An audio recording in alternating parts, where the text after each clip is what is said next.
ဆင်မတို့လေ့ကျင့်ခန်းထဲသမားလေးကိုရောက်ပြီနော်နံပါတ်1အောက်ပါလို့ရှင်ပါတဲ့ကာကြီးကိုကြည့်အောင် root 100 by root 20တဲ့အဲ့တော့ဆင်မတို့ကဆင်မကအလွယ်တကူ root လို့ခေါ်လိုက်ပြင်မဲ့ဒါက square root เนาะအရှိမ2လေးရှိတယ်အဲ့တော့သူက square root နဲ့ square root တူတယ်ဆိုတော့ဆင်မတို့အခုတစ်ခုလုံးကိုခြုံချပြီးစားကြည့်လိုက်မယ်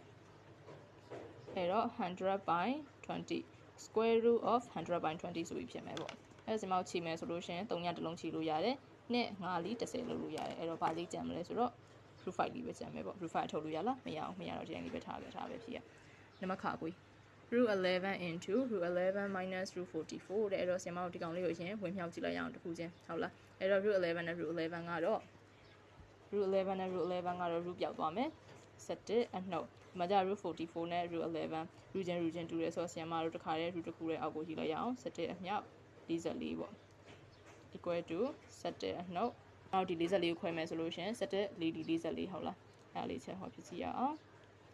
17အမြောက်17အမြောက်4 17 4 44အဲ့တော့ဆင်မတို့17က2ခုရပါပြီ17နှစ်ထပ်ရပြီ4ရလဲ2နှစ်ထပ်လေးရပြီအဲ့တော့ဆင်မတို့ကလှုပ်ထားလဲ square root ဆိုတော့2လေးထုတ်လို့ရပြီ17အနှုတ်17နှစ်ခုက17တစ်ခုထွက်မယ်အမြောက်4တစ်ခု4က2တစ်ခုထွက်မယ်အဲ့တော့17အနှုတ်17နှစ်လေးက22 22ထဲက17နှုတ်တော့17ထွက်မယ်အဖြေကအနှုတ်ဆိုတော့အနှုတ်ကြီးတော့အနှုတ်လေးတက်အနှုတ်17ရမယ်ခါငယ်လေးကြည့်အောင်နံပါတ်ကငယ်သူက root 98 into root 7 root 7 by root 2တဲ့အဲ့တော့ဆင်မတို့ဒီဟာလည်းအကုန်လုံးက square root လေးတွေတူတယ်ဆိုတော့ဆင်မတို့ root တစ်ခုလုံးခြုံချလိုက်မယ်98 into 7 by 2အဲ့တော့ square root of 98 into 7 by 2ဖြစ်သွားမယ်ဆင်မတို့ဒီ298လေးကအစုံချင်းဆိုတော့ခြေလို့ရတယ်ခြေကြည့်ရအောင်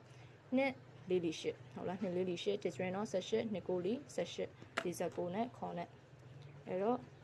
square root of 49 into 7အဲ့တော့49က4 9နှစ်ထပ်ဟုတ်လား9 9 49ဆိုတော့ဆင်မတို့ဒါလေးက9ထုတ်လို့ရမယ်ဒီအထက်က9လေးကတော့ကျန်ခဲ့မယ်အဲ့တော့7 root 7ဖြစ်မယ်ပေါ့ဖြစ်ရနောက်တစ်ပုဒ်ကြည့်အောင်ခါကြီးအဲ့နံပါတ်ခါကြီးကသူက3 root 28 upon 4 root 63 by 3 root 7တဲ့ဆင်မကြည့်မယ်ဆိုရင်ဒီအလယ်မှာအပေါင်းလက္ခဏာလေးပါနေအပေါင်းလက္ခဏာလေးပါပြီဆိုရင်ဆင်မခဏပြောခဲ့တဲ့အတိုင်းပဲအပေါင်းတွေနှုတ်တွေပါပြီဆိုရင်အမြောက်အစားတွေထက်ရှင်းရတာပို့ပြီးတော့သတိထားရမှာများတယ်ဆင်မတို့စိတ်ရှည်တိုင်းသွားခြေချင်တိုင်းခြေမြောက်ချင်တိုင်းမြောက်ထုတ်ချင်တိုင်းထုတ်လို့မရအောင်ဟုတ်ပြီနော်အဲ့တော့ဆင်မတို့ချက်ဒီကောင်ကိုခွဲရမယ်ပေါ့အထက်ရရှိတဲ့ root လေးတွေခွဲရမယ်ဆိုတော့ကသူ့ကောင်တွေကိုခွဲတဲ့အခါဆင်မတို့ကဒါတွေကပြတ်မှာတော့မဟုတ်ဘာလို့ဆိုတော့63တို့28တို့ကကြည့်မယ်ဆိုလို့ရှင်ဒီတိုင်းလေးပေါ့ဒီတိုင်းလေးအပေါ်ရင်လေးကြည့်မယ်ဆိုလို့ရှင်တော့မှလုံးဝနှစ်ထပ်ကင်းတီမထွက်တဲ့ကောင်လေးကြီးပဲအဲ့တော့မထွက်ဘူးဆိုတော့ဆင်မတို့အောက်ကိုကြည့်လိုက်အောက်က3 root 7ဒီ root 7ကတုတ်တာကင်းဆိုတော့ဘာမှခွဲလို့မရတော့ဟုတ်တယ်နော်အဲ့တော့ဆင်မတို့ root 7လေးကြအောင်ခွဲမယ်ဒီကောင်လေးကိုဘာလို့ဆိုတော့ root 7နေဆင်မတို့တူတယ်ဆိုလို့ရှင်ဒီကောင်တွေက root တွေကအခရာတွေအတိုင်းပဲလေအခရာ2မှာပေါင်းလို့နှုတ်လို့ရတာမတူရင်တော့စိတ်ကြိုက်မြှောက်လို့ရတယ်ဆိုပေမဲ့အခရာ2မှာပေါင်းတာတွေကကြတော့အခရာ2မှာရတာဆိုတော့အနောက်က root 2မှာရတာဆိုတော့ဒီဟာတွေကို root 7ကျန်ခဲ့အောင်လုပ်မယ်ပေါ့နော်အဲ့တော့28ခုနှစ်ကြံအောင်လုံးမှာဖြစ်တဲ့အတွက်ခုနှစ်အလီနဲ့ပဲစဉ်းစားအောင်ခုနှစ်လေးလီ28ဒီမှာဆိုလဲခုနှစ်ကိုလီ63ဟုတ်လားအဲ့တော့ဆင်မတို့ဒီကောင်လေးတွေကိုခုနှစ်လီနဲ့စာခွဲကင်းခွဲကြည့်ရအောင်ဒီအရှိက3ကဆင်မတို့ဘာမှလုပ်လို့မရသေးဘူး28ကခုနှစ်လေးလီ28ဟုတ်တယ်နော်ခြားထဲမှာအပေါင်းရှိတယ်4ရတယ်ဘာမှလုပ်လို့မရသေးဘူး63ကခုနှစ်ကိုလီ63ခုနှစ်အမြောက်9ပေါ့အောက်ကတော့3 root 7ဆင်မနေလေးရှိတိုးရေးလိုက်မယ်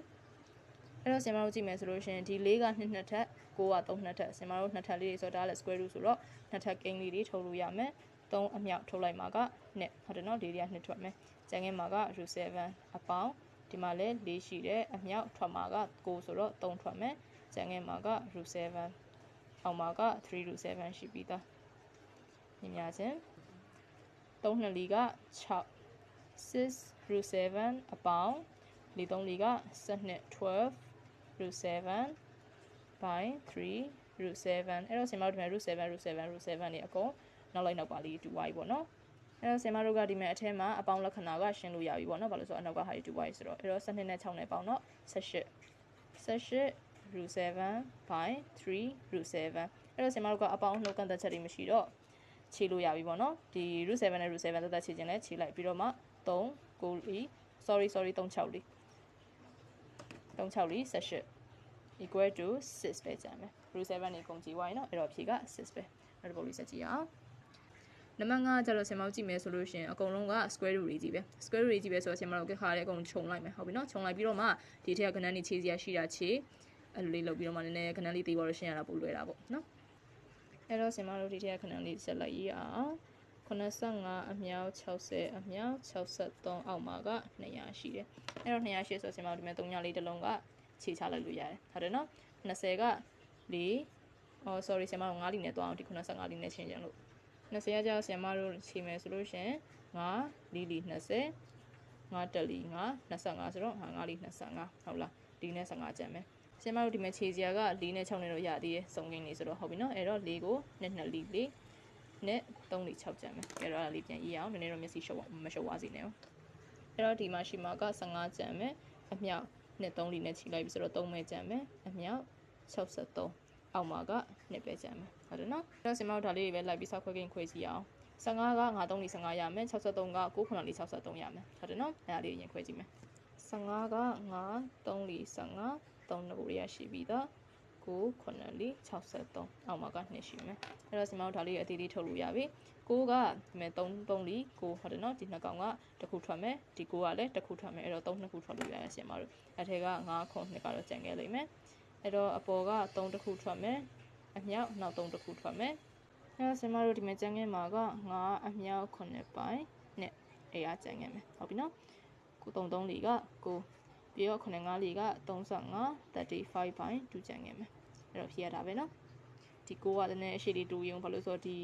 square root ပေါ်မှာတင်ထားတဲ့ခို 9 root လေးဖြစ်သွားမှာဆိုလို့လည်းလေးရှိတူယူလာကြတော့ဆင်မတို့နောက်တစ်ပုတ်ကြည့်အောင်ဆင်မတို့နံပါတ်စာလုံးရောက်ပြီနော်နံပါတ်စာလုံးက root 98 root 12အကုန်လုံးကကြားထဲမှာအမြောက်လေးတွေကြီးပဲဆင်မတို့တစ်ခုလုံးခြုံပြီးလုပ်လိုက်လို့ရတဲ့ square root ကြီးပဲဆိုတော့အဲ့တော့ခြုံပြီးတစ်ချက်အရင်ရေးလိုက်မယ်အဲ့တော့ရေးရမှာက98အမြောက်12အမြောက်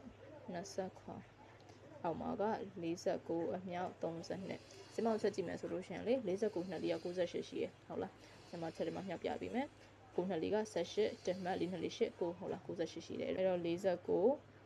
နှစ်လီ98ဖြစ်မယ်ဟုတ်တယ်နော်အဲ့တော့ဆင်မတို့ကဒီမဲ့နှစ်ကစုံကိန်းဖြစ်သွားပြီဒီနှစ်ကလည်းတသက်ကြီးတေးသေးလေးတုတ်တော့ကိန်းကျန်ခဲ့ရဆိုတော့ဒီအောက်ကစုံကိန်းနှစ်မှာလာပြီးရှင်းလိုက်ရအောင်နှစ်တလီနှစ်တလီနှစ်ဟုတ်တယ်နော်12ဆိုတော့နှစ်6လီ12ကဲတော့16နဲ့12နဲ့ဆင်မတို့4နဲ့ရှင်းလို့ရမယ်ဟုတ်ပြီနော်4 4လီ16 4 3လီ12ဟုတ်လားအဲ့တော့ဆင်မတို့ဒါလေးတွေကိုချက်ပြန်ရေးလိုက်မယ်အဲ့တော့ဆင်မတို့အပေါ်မှာဒီကောင်ကအကုန်ကုန်သွားပြီ3ကျန်ခဲ့မယ်3အမြောက်20ခုကဆင်မတို့3 3တက်ရှိတယ်ဟုတ်လား3 3လီကို3လီ20ခုဆိုတော့3 3တက်တစ်ခါတည်းရေးလိုက်မယ်49လည်းမရှိတော့အောက်မှာက4ကျန်ခဲ့မယ်အဲ့တော့3 3တက်နဲ့ဒီ3တက်ထက်နဲ့ဆိုတော့ဆင်မတို့က3 4တက်ပိုင်း2ထက်ဖြစ်သွားမယ်4ရလည်း2ထက်ဟုတ်လားဆင်မတစ်ခါတည်းကြည့်လိုက်တယ်အဲ့တော့3 3တက်ကဆင်မတို့3ထက်ထွက်ပြီးတော့အောက်ကတော့2ပဲထွက်မယ်ညီမချင်း9.2ပေါ့အဖြစ်ရဒါပဲနော်နောက်တစ်ပုတ်ဆက်ကြည့်အောင်နမစလိန်ကကြာသူကကြားထဲမှာအပေါင်းဆိုဆင်မတို့ဒီကောင်ကိုပိုင်းညှိရမယ်ပေါ့နော်ပိုင်းညှိဖို့အပြင်တခြားဘာနည်းမှလည်းစဉ်းစားလို့မရအောင်အဲ့တော့ပိုင်းကြီးလေးညှိမယ်ဆိုလို့ရှိရင်3နှစ်လီ6အတွက်ပုံပိုင်းကြီးကို6လေးထားရအောင်အဲ့တော့ဒီဘက်ကို3နဲ့မြောက်ဒီဘက်ကို2နဲ့လာမြောက်အဲ့တော့အပေါ်ကအတီးတီ3 root 2 plus 2 root 2ဖြစ်မယ်နောက်က root 2လေးတူကြရဲပေါ့ root 2လေးတူကြရဲဆိုရင်ဆင်မတို့ကနောက်ကအခရာတွင်ရှင်းလို့ရတဲ့သဘောတရားအတိုင်းပဲရှင်းလို့ရတယ်3နဲ့2နဲ့ပေါင်းတော့5ဖြစ်တယ်နော်6လို့မှာမြည်နေအောင်5 root 2 by 6အဲ့တော့ဖြစ်ရတာပဲဘာမှလုပ်လို့မရအောင်နောက်တစ်ပုတ်လေးစကြည့်အောင်နောက်တစ်ပုတ်ကကြတော့2အနှုတ် 1/4 root 48 root 48နဲ့ 1/4 ကြားမှာအမြောက်လေးရှိတယ်ပေါ့နော်အဲ့တော့အမြောက်လေးရှိဆိုဆင်မတို့ဒီ root 48လေးကိုအရင်စာခွဲကိန်းလေးခွဲပြီးတော့ဗာလေးထုတ်လို့ရမလဲစမ်းကြည့်အောင်48က12 4လီ48 12 4လီ48ဟုတ်လားအဲ့လေးရရနော်အဲ့တော့12 4လီကဆင်မတို့4ဆိုလို့ရှိရင်ဒီကောင်2နဲ့ထပ်ထုတ်လို့ရတယ်ဒါပေမဲ့ဒီမှာ12ကိုချက်ကြည့်လိုက်အောင်12ကဆင်မတို့4 3 12ဆက်လုပ်လို့ရသေးတယ်အဲ့တော့ဆက်လုပ်ကြည့်မယ် square root of 4အမြောက်3အမြောက်4အဲ့တော့ဒီမဲ့4နှစ်ခုဖြစ်သွားပြီအဲ့4နှစ်ခုဖြစ်သွားပြီဆိုတော့ဆင်မတို့တခါလေ4တစ်လုံးထုတ်လိုက်တော့မယ်2အနှုတ် 1/4 အမြောက်4တစ်လုံးထုတ်လိုက်ပြီကျန်ငယ်မှာက root 3ကျန်ငယ်မယ်အဲ့တော့ဒီမဲ့ root 4နဲ့ 4နဲ့sorry 4နဲ့4နဲ့ခြေသွားပြီဆိုတော့2အနှုတ် root 3ပေါ့ဖြစ်ရအဲ့တော့ဘာမှလုပ်လို့မရတော့ဒါဖြစ်ပဲကျတော့ဆင်မနံပါတ်1ပြီပေါ့နော်နံပါတ်2ကြည့်အောင်ဒီနေ့ဗီဒီယိုဒီအပေါင်းကိန်းများဖြစ်လင်အောက်ပါတော့ရှင်မအဲ့တော့ဒီမှာပါမှာကိန်းကနန်းနေတော့မဟုတ်တော့ ADBD ဖြစ်မယ်ပေါ့နော်ဆင်မတို့တစ်ဆက်ကြည့်မယ်ဆိုလို့ရှင်သူက1/root AB into root A power 5 B power square ပေါ့ B power square ဆိုပြီးပေးထားပြီးတော့ကြည့်မယ်ဆိုရင်ဆင်မတို့ကဒီမှာ square root ဒါလည်း square root ပဲအဲ့ square root ကျင်တူရဆိုဆင်မတို့ဒီကောင်တစ်ခါရဲ့ဒီတစ်လေးနေရာပို့ပြီးတော့ဒီလေးနေရာပို့မနေတော့ပါဘူးတစ်ခါလေးအကုန်ခြုံချလိုက်တော့မယ်ဟုတ်ပြီနော်အဲ့တော့ဆင်မတို့အပေါ်မှာကA power 5 B square ရှိတယ်အောက်မှာက EB ရှိတယ်ဟုတ်လားအဲ့တော့ဆင်မတို့ဒီ A ကစားထားတာဆိုတော့ A ရော B ရောကအပေါ်သွားနှုတ်လို့ရတယ်သွားနှုတ်လို့ရတယ်ဆိုတော့ဆင်မတို့အပေါ်မှာတစ်ခါလေးနှုတ်လို့မပြတော့ဘူးเนาะငါတွေကတက်နှုတ်တော့4ကျန်မယ် B ကလည်း နှစ်ထက်တစ်နှုတ်တော့တစ်ပဲကြံမယ်ပေါ့အဲ့တော့ဆင်မတို့ကဒီလေးကတော့ A ကနှစ်ထပ်ထွက်လို့ရဆင်မဒီပြီးမှပဲရေးလိုက်တော့မယ် A နှစ်ထပ်ထွက်လို့ရတယ်အထဲမှာကတော့ B က B ပဲကြံခဲ့မယ်အဲ့တော့ဖြေရတာပဲเนาะဆင်မတို့ B လေးခါခွေးလေးဆက်ကြည့်အောင်အဲ့ဆင်မတို့ဒါကခါခွေးမေးခွန်းမှာဆင်မတို့ကြည့်မယ်ဆိုလို့ရှိရင်ဒီကောင်ကကျူရုနှစ်ခုဒီကောင်က square root နှစ်ခုအဲ့တော့ကျူရုတွေကိုဆင်မတို့အရင်ဆုံးတစ်ခါလေးတစ်ခွင်လုံးခြုံချလိုက်မယ်အဲ့တော့အပေါ်မှာရှိမှာက A square B square ရှိမယ်အောက်မှာက B cube B power -1 A power -1 ရှိမယ်အမြောက်အဲ့တော့ဆင်မတို့ဒီဘက်ကြည့်မယ်ဆိုရင်ဒီကောင်လည်းဆင်မတို့တစ်ခုလုံးခြုံချလိုက်မယ်အဲ့တော့ဒီကောင်ကလည်း A ပိုင်း B အရှိမှာကဒီမှာဆင်မတို့ကကြည့်မယ်ဆိုအနှုတ်တွေပေါ့နော်အနှုတ်တွေကတစ်ခါလေးပြောင်းပြန်လှန်လိုက်မယ်ဆင်မအဲ့တော့ B ပိုင်း E ဖြစ်သွားမယ်ရလားဆင်မတစ်ခါလေးပြောင်းပြန်လှန်တယ်ဘာလို့ဆိုတစ်ခါလေးခြေချင်လို့ဒီမှာဒီတိုင်းလေးရေးလဲရတော့ရတယ်ဘာလို့ဆိုတော့ဒီမှာအနှုတ်နဲ့ဒီမှာတင်တဲ့ပေါင်းလဲကြည်ရကြည်မှာပဲဟုတ်ပြီနော်အဲ့တော့ညီမချင်းဆင်မတို့ဒီကောင်လေးတွေကိုဒူရာလေးတွေရှင်းမယ်ဆိုတော့ကဒီအောက်က B နဲ့ဆက်ချရေးလိုက်ပါမယ်ဟောဆင်မဒီမှာကျူလေးချင်ငယ်ကျူလေးထဲအောင်ဒီ A ကဒီပေါ်လာနှုတ်လိုက်ရအောင်ဟုတ်ပြီနော်အဲ့တော့ A power 2 -1 ဖြစ်မယ်ဒီအောက်မှာ B လေးကိုလည်းဆက်သက်ရေးလိုက်အောင် B square ဘာလို့ဆိုတော့အောက်က B နှစ်ခုကိုဆင်မလို့ရှင်းအောင်မယ်အဲ့တော့ B 3 -1 ဖြစ်မယ်အဲ့ဒါက square root ကျူ root square ဖြစ်မယ်အဲ့တော့ဒါကကျူ root ဖြစ်မယ်အမြောက်ဆင်မတို့ဒီကောင်ကျတော့ဒီမဲ့ A နဲ့ A နဲ့ကကြည် B နဲ့ B နဲ့ကကြည်သွားရဆိုတော့1ပဲကျန်တော့မယ်ဟုတ်ပြီနော်နောက်ကျရင်ဒီ1တော့ထည့်ပြီးရေးစရာတော့မလိုတော့ဘူးဘာလို့ဆိုတော့ဘာနဲ့ဖြမြောက်တစ်ကိုဘာနဲ့ဖြမြောက်ဒါပဲပြန်ရမှာဆိုတော့အဲ့တော့ဒီအောက်မှာဆင်မ A -1 ကသွားနှုတ်ပြီးဆိုမလို့ဟုတ်ပြီဆင်မကျန်ခဲ့မှာကဒီမှာက A ကအနှုတ်နှစ်ခုဆိုတော့ပေါင်းမယ်အဲ့တော့ A power 3ကျန်မယ် A power 3ကျန်မယ်အောက်ကကျတော့ဆင်မတို့လက္ခဏာမတူတော့နှုတ်မှာပဲနှုတ်မှာဆိုတော့ B square ကျန်မှာ B square ကျန်တော့အပေါ်မှာလာနှုတ်လိုက်လာနှုတ်တာဆိုရင်တော့မှထားပါလေးဒီမှာကြည့်အောင် B square အောက်မှာကလည်း B square ကျန်မှာဆိုတော့ဒီ B square နဲ့ B square ကကြည့်လိုက်လို့ရတယ်လို့ဆိုထားတဲ့တမ်းမြန်နဲ့ဒီမှာကကျူရှိမယ် equal to 0နဲ့0နဲ့ဆိုဆင်မတို့ A လေးတစ်လုံးထုတ်လို့ရပြီအဖြေက A ပဲဒါပဲနော်နံပါတ်ခငယ်ကြည့်အောင်နံပါတ်ခငယ်ကဆင်မတို့ကိုသူကဒီမဲ့ the whole power -3 လေးတင်ပေးထားတယ် sorry နည်းနည်းဝါနေလို့ဟုတ်ပြီthe whole power -3 လေးတင်ပေးထားတယ်အဲ့ဒါမှအထက်ကကောင်လေးကကျူရူလေးပေးထားဆိုဆင်မတို့ဘာသာကျူရူလေးတွေကိုအရင်ရှင်းမယ်ပေါ့နော်ကျူရူလေးကိုတစ်ခါတည်းတစ်ခွင်လုံးတစ်ခုလုံးခြုံချထည့်လိုက်ရအောင်အဲ့တော့ဒီမှာရှိမှာကအပေါ်မှာရှိမှာကA square B အောက်မှာရှိမှာက AB square အဲ့ဒါကိုကျူရူခြုံလာတာ the whole power က-3တင်လာတယ်ဒီဘက်မှာတန်းတွက်လိုက်မယ်အဲ့တော့ဆင်မတို့ကြည့်မယ်ဆိုလို့ရှိရင် DA နဲ့ DA ကတစ်ထပ်ရှိတယ်အပေါ်မှာလာနှုတ်တော့ B တစ်ထပ်ပဲကျန်မယ်ဟုတ်တယ်နော်အောက်မှာကလာနှုတ်မယ်ဒီမှာတစ်ထပ်ပဲရှိရဆိုတော့အောက်မှာ B တစ်ထပ်ကျန်မယ်အဲ့တော့ဆင်မတို့ဒီကောင်ကကျူရူရှိတယ် the whole power -3တင်လာတယ်အဲ့တော့ဆင်မတို့ဒီ -3 ကိုဟောမှာဖြစ်ခဲ့ဒီကျူရူလေးပေါ့ကျူရူဆိုတာကဆင်မတို့အရှိမပြောခဲ့ဘူးလေ 1/3 ထပ်ဟုတ်လားအဲ့တော့ A by B the whole power 1/3ဆိုတဲ့အဓိပ္ပာယ်ပဲအဲ့ဒါကိုဆင်မတို့ကို-3တင်လာတာပါဝါအဲ့တော့ဒီ3နဲ့ဒီ3ကခြေလို့ရတယ်ဒါပေမဲ့အနှုတ်တော့မပြောက်သွားအောင်เนาะအဲ့တော့ဘာကျန်ခဲ့မလဲဆိုတော့ A by B the whole power -1လေးကျန်ခဲ့မယ်အဲ့တော့ minus ကြောက်ရှင်တော့ဆင်မတို့ဖြောင်းပြန်လှန်တော့ B by A ပေါ့အပြည့်ဒါပဲเนาะနံပါတ်ခါကြီးဆက်ကြည့်ရအောင်နံပါတ်ခါကြီးကsquare root of A into square root of B အစားပေးထားတယ်ပြီးတော့ကျူရူဖြစ်သွားတယ်အဲ့ဒါကို the whole power တို့နှစ်ခုလုံးစုပြီးတော့ 6 တင်လာတယ်အဲ့တော့ဆင်မတို့ကအလဲမှာအစားရှိတယ်ဆိုတော့သူ့ကိုအပိုင်းကိန်းလေးနဲ့ရေးကြမယ်ပေါ့နော်ဘာလို့ဆိုတော့ဒီ6ထပ်တင်တာလေးကနည်းနည်းပိုပြီးမြင်သာသွားစေခြင်းလို့ပြီးတော့ A နဲ့ B ကတခါလဲဆင်မတို့စုရေးလို့ရတယ်အဲ့တော့ဘယ်လိုဖြစ်သွားမလဲဆိုတော့ square root of AB ဖြစ်သွားမယ်အဲ့ဒါကိုဒီကောင်ကအောက်ကစားတဲ့ကောင်ဆိုတော့အောက်မှာ cube root of AB ပဲသူလဲ AB ဖြစ်သွားမယ်အဲ့ဒါကိုဆင်မတို့ကို6ထပ်တင်လာတယ်ဆိုတော့ the whole power 6ပေါ့အဲ့တော့ the whole power 6ကိုဆင်မတို့အရင်ဝင်ပြီးတော့ကျင်းလိုက်မယ်ဘာလို့ဆိုတော့ဒီမဲ့က cube root ဒီမှာက square root ဆိုတော့ဒီနှစ်ခုကဘာမှရှင်းလို့မရဘူးဖြစ်နေတယ်အဲ့တော့အပေါ်က AB ကို1/2ဟုတ်လား square root square root ဆိုတော့1/2အောက်ကကျတော့ AB ကိုcube root ဆိုတော့1/3အဲ့ဒါကို-6တင်လာတာ-6တင်လာ-6တင်လာဆိုဆင်မတို့တစ်ခုချင်းလိုက်တင်လိုက်တာတော့ပိုကောင်းမယ် sorry ဆင်မတို့ရိုး6ပဲ-6မဟုတ်အဲ့တော့တစ်ခုကအပေါ်ရောအောက်ရောကိုစိုက်တာနော်အဲ့တော့ဆင်မတို့တစ်ခါလေးဒီတိုင်းပဲရေးချလိုက်တော့မယ်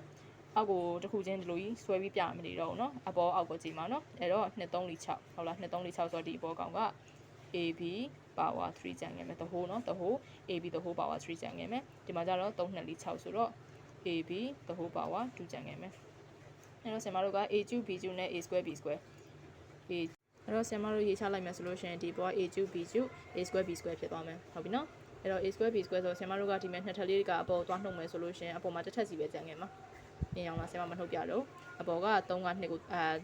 6 ဒီနှစ်က3စီသွား2တော့တစ်ထပ်ပဲကျန်မှာဖြစ်တယ်လို့ဒီ B ကလည်း3စီသွား2တော့တစ်ထပ်ပဲကျန်မှာအဲ့တော့ ဖြေက AB ရမယ်နော်အဲ့တော့စင်မောင်နောက်တစ်ပုတ်ဆက်ကြည့်အောင်စင်မောင်နံပါတ်9ကိုကြည့်အောင်နံပါတ်9ကသူကဒီမြဲအလဲမှာအပေါင်းလက္ခဏာကြီးပါနေစင်မောင်အရှိမပြောခဲ့တဲ့အတိုင်းပဲအပေါင်းနှုတ်တွေတောက်လျှောက်ပါပြီဆိုလို့ရှိရင်ဒီကောင်ကခြေကျင်တိုင်းခြေစားကျင်တိုင်းစားသွားကျင်တိုင်းသွားပေါင်းလို့မရတော့အဲ့တော့စင်မောင်ချက်ကြည့်မယ်ဆိုရင်ဒီမှာ B တွေအကုန် root B တွေပေါ့ root B တွေအကုန်ပုံပါနေအဲ့တော့စင်မောင်ဒီတက်က root B တွေကပုံထုတ်လိုက်ရအောင်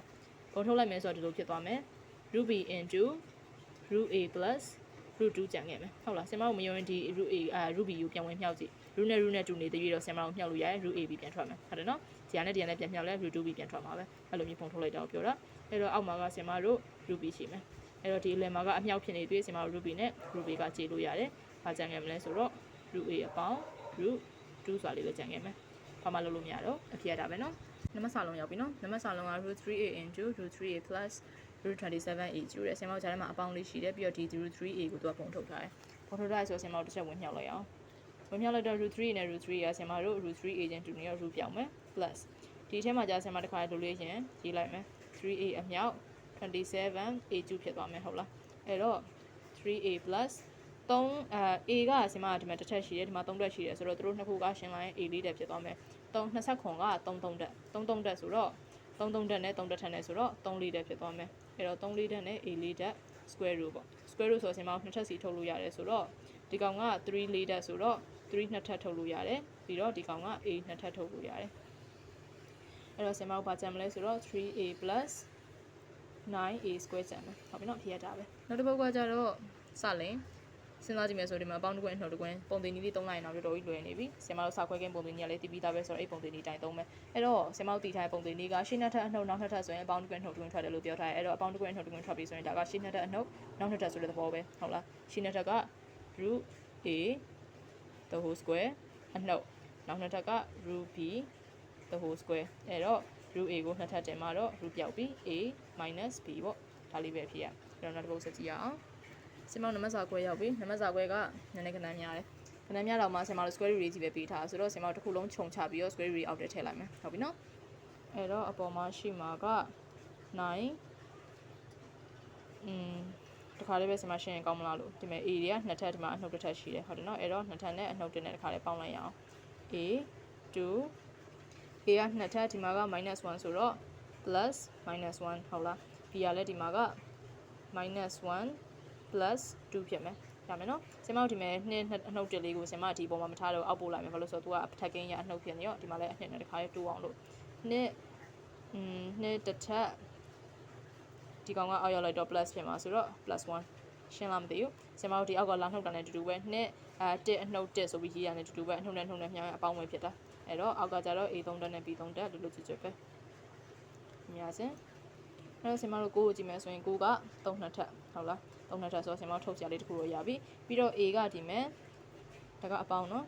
အပေါင်းနဲ့နှုတ်နဲ့ဆိုတော့နှုတ်မှာနှစ်ထက်တစ်နှုတ်တော့တစ်ပဲကျန်မယ် A တစ်ထပ်ပဲကျန်မယ်အောက်မှာက A3 တက်ရှိတယ်အဲ့တော့အပေါ်မှာပဲချက်နှုတ်ပြီးမှအောက်ပို့ရင်ပို့မလား1အနှုတ်3အဲ့လိုလေးလုပ်လိုက်ရအောင်အဲ့တော့ A က1အနှုတ်3ဟုတ်ပြီနော်1နှုတ်3ဖြစ်မယ်ဒီမှာလဲဆင်မတို့အဲ့တော့ဒီမှာကအနှုတ်1နဲ့အပေါင်း2ဆိုတော့ B တစ်ထပ်ပဲကျန်မယ်အောက်က3လာနှုတ်လို့ရှိရင်1နှုတ်3ပဲအောက်ကကျတော့2ထပ်ဖြစ်မယ်အဲ့တော့ညီမချင်း3ကိုဆင်မတို့တစ်ခါတည်းထုတ်ရင်ထုတ်လိုက်တော့ဟုတ်လား3နဲ့2ကိုထုတ်လို့ရပြီ 3/2 အပေါ်မှာကျတော့ဆင်မတို့က A က -2 နဲ့ B က -2 ဆိုပြီးကျန်ခဲ့မှာအဲ့ဒါလေးကိုဆင်မတို့ပြောင်းပြန်လှန်လိုက်ရင်တော့ 1/a square 1/b square ဆိုပြီးရှိမယ်အဲ့ဒါတစ်ခါတည်းထုတ်လိုက်ရအောင်အဲ့တော့ 3/2 equal to အောက်မှာကတစ်ခါတည်း AB ဆိုပြီးဖြစ်မယ်ရှင်းလားမသိဘူးဆင်မဒီကောင်ကိုတစ်ခါတည်းတစ်ဆင့်ကြော်လိုက်တာဆင်မရေးမယ်ဆိုလို့ရှိရင်ဒီကောင်က 1/a square 1/b square ဆိုပြီးဖြစ်မှာဟုတ်တယ်နော်အဲ့ဒီ 1/b square 1/a square လေးကိုတစ်ခါတည်းတယောက်မှတိုးထုတ်လိုက်တယ်တစ်ဆင့်ကြော်ပါရနော်ကြည့်တော့ဆင်မနောက်တစ်ပုတ်ဆက်ကြည့်အောင်နံပါတ်စမြင်ဆိုရဆင်မတို့ဒီမဲ့အကုန်လုံး square root ကြီးပဲနောက်တစ်ခါလည်းအကုန်လုံး square root တွေပေါင်းပြီးထည့်မယ်ဟုတ်ပြီနော်ဒီဘက်ကဟိုဘက်ကအပေါ်အောက်ကအကုန် square root အောက်ထဲထည့်မယ်အဲ့တော့ဆင်မတို့ချက်3ပြောရမှာကဒီ green တွေကို square root လို့မှားကြည့်ပြီးတော့အကုန်လုံးအောက်ထဲကိုဒီ9ပါထည့်လိုက်မှာဆိုလို့7ကသူကထွက်ပြီးသားနော်root ထဲမှာမရှိဘူးအဲ့တော့ဆင်မတို့9ကိုဒီရှိမှတက်တက်လေးရေးထားလိုက်မယ်ရမလားတက်တက်လေးရေးထားလိုက်မယ်နော်ဒီထည့်အကောင်လေးလိုက်ပြောထည့်ရအောင်250 a cube b ပေါ့7မပါအောင်နော်98 b cube အမြောက်125 aကဲအဲ့တော့ဆင်မတို့ခြေလို့ရလေးခြေမယ်ဆိုတော့ကဒီမှာက B ကလာနှုံးရင်အောက်မှာ B နှစ်ထပ်ပဲကျန်မယ်အပေါ်က A ကလာနှုံးရင်အပေါ်မှာ A နှစ်ထပ်ပဲကျန်မယ်ပြီးတော့250နဲ့98အဲ့တော့ဆင်မတို့ဒီမဲ့ 98နဲ့ရောထားလိုက်အောင်ဒီမှာ125နဲ့250နဲ့လုပ်ကြည့်အောင်125နဲ့250ကဆင်မတစ်ခါလေးပဲပြောရလို့ရှင်125နှစ်လီက250ရှိတယ်အဲ့တော့125နှစ်လီက250ရှိတယ်အဲ့တော့ဆင်မတို့ဂျမ်မာက2sorry ဒီနှစ်ကိုလည်းဆင်မတို့တစ်ခါလေးဖွာဖြစ်လိုက်ရအောင်နှစ်လေးလီ8 18နှစ်ကိုလီ18 49ရှိမယ်နော်အဲ့တော့အပေါ်မှာကဆင်မတို့နှစ်မကြံတော့အပေါ်မှာပါကြံမလဲဆိုတော့ A နှစ်ထပ်လေးကြံမယ်ခုနဆင်မပြောလိုက်တယ်နော်ဒီ A တစ်ထပ်ကအပေါ်မှာလောက်ထုတ်တာ A နှစ်ထပ်ပဲကြံမယ် B ကလည်းအောက်ဆင်မှာဆိုတော့ဆင်မတို့မရေးတော့ဘူးအဲ့တော့အောက်မှာက49ကြံမယ်ပြီးတော့ B နှစ်ထပ်ကြံမယ်ဒါပဲအဲ့ဒါကို square root တင်လာတယ်ညီမချင်း7 B နှစ်ထပ်က A ထုတ်လို့ရမယ်အောက်မှာကျ9 B ထုတ်လို့ရမယ်ဈာတ်ထဲမှာကအမြောက်ရှိရနော်အမြောက်ရှိဆိုဆင်မတို့ဒီခွန်နဲ့ဒီခွန်ကကြည့်တော့ equal to A ပိုင်း B ပေါ့ဖြစ်ရဒါပဲနံပါတ်ညကဆင်မတို့64 root 64b ဆင်မတို့ချက်ကြည့်မယ်ဆိုလို့ရှိရင်ဒီကောင်ကဈာတ်ထဲမှာအလဲမှာအပေါင်းရှိနေအပေါင်းရှိနေတော့ဆင်မတို့အကုန်လုံးခြုံညတိုင်းခြုံချပြီးတော့ခြေညတိုင်းခြေလို့မရတော့ဆိုဆင်မတို့ဒီကောင်လေးတွေကိုစားခွဲရင်းလိုက်ခွဲရမယ်ပေါ့နော်ခွဲတဲ့အခါဒီမဲ့သူကနောက်ဆုံးမှပြီးထား full root b ဆိုတော့ဆင်မတို့ b လေးပဲထားခဲ့လိုက်အောင်ဘာလို့ဆိုတော့နောက်က root တန်ဖို့2မှရှင်းလို့ရတာဆိုတော့ equal to ဆင်မတို့64ကဘာနဲ့ခွဲမလဲပေါ့ဆင်မတို့64ကို88ဒီ64နဲ့တွားလိုက်အောင်ဟုတ်ပြီနော်အဲ့တော့8နှစ်ထပ်ပေါ့8နှစ်ထပ် b အပေါင်း4 ruby အောက်ကဘာလုပ်လို့ရမလဲပေါ့ဆင်မတို့128ကျတော့သူကနည်းနည်းကနိုင်ကြီးနေတော့64နှစ်လေးက128ရှိတယ်အဲ့ဒါလေးနဲ့ရင်ခွဲကြည့်လိုက်ရအောင်64အမြောက်နဲ့b ပေါ့ဟုတ်ပြီနော်64အမြောက်နဲ့ b အဲ့ဒါ128ရှိတယ်64ကဆင်မတို့က8ထုတ်လို့ရတယ်နှစ်ကတော့ဒီတိုင်းကြံခဲ့မယ်သဘောပဲအဲ့တော့8နှစ်ထပ်ဆိုတော့ဆင်မတို့8ထုတ်လို့ရမယ်8 ruby plus 4 ruby အဲ့တော့အပေါ်နှစ်ခုက ruby တန်ဖို့တူပွားဆိုတော့ဆင်မတို့ကပေါင်းလို့နှုတ်လို့ရပြီအောက်က64က8ထုတ်မယ်ကြံငယ်မှာက root 2b ကြံမယ် equal to ဒီရှေ့က6နဲ့8နဲ့4နဲ့ပေါင်းတော့12 12 ruby အောက်က8 root 2b အဲ့တော့ဆင်မတို့က root အောက်ကroot တွေပါ 2b ဆိုဆင်မတို့အကုန်လုံးခြုံပြီးရေးလို့ရလို့ပြောခဲ့တယ်လို့မျိုးပဲအဲ့တော့ဒီမဲ့က8နဲ့12နဲ့အခြေလိုက်အောင်4 2 4 8 4 3 4 12ဟုတ်လားအဲ့တော့3/2ဒီဟာကိုဆင်မတို့တစ်ခုလုံးခြုံရေးလိုက်မယ် b/2b ဆိုတော့ b နဲ့ b နဲ့ခြေ equal to 3 root 2 root 1/2ရှိမယ်ဟုတ်ပြီနော် root 1/2ကိုဆင်မတို့ကတချို့ကဒီအောက်က root ပိုင်းခြေပေါ့ပိုင်းခြေကို root နဲ့ထားလို့မရဘဲနဲ့ rationalize လေးလုပ်ကြတာရှိတယ်လုပ်ရင်တော့ပို့ပြီးတော့အန်ရကင်းတာပေါ့နော်အဲ့တော့ဆင်မတို့တခါလေဟောဖြစ်လိုက်ရအောင် root 1/2အမြောက် root 2/root 2နဲ့မြောက်မယ်ပေါ့နော်အဲဒီခါဆိုလို့ရှိရင်ဒီအောက်က root 2နဲ့ root 2နဲ့မြောက်တော့ရိုး2ထွက်သွားပြီရိုး2ထွက်သွားပြီဆိုတော့ဒီ2နဲ့ဒီ2နဲ့မြောက်တော့4ဖြစ်မယ်အပေါ်က root 2ကျန်မယ်အဲ့တော့3/4 root 2ဖြစ်မယ်ဒီနေ့ရဖြင့်3 root 2/4လို့ရေးလိုက်ရတယ်ဆင်မဒီနားမှာနည်းနည်းအဆင်ကျော်သူတွေဖြစ်သွားရင်မိလိုက်လားမသိဘူး root 2နဲ့ root 2နဲ့မြောက်တော့ရိုး2ထွက်မယ်အဲ့2ကဒီ2နဲ့လာမြောက်တော့4ဖြစ်သွားတာဟုတ်ပြီနော်ကဲတော့ဆင်မတို့ပြီးပြီပေါ့နော်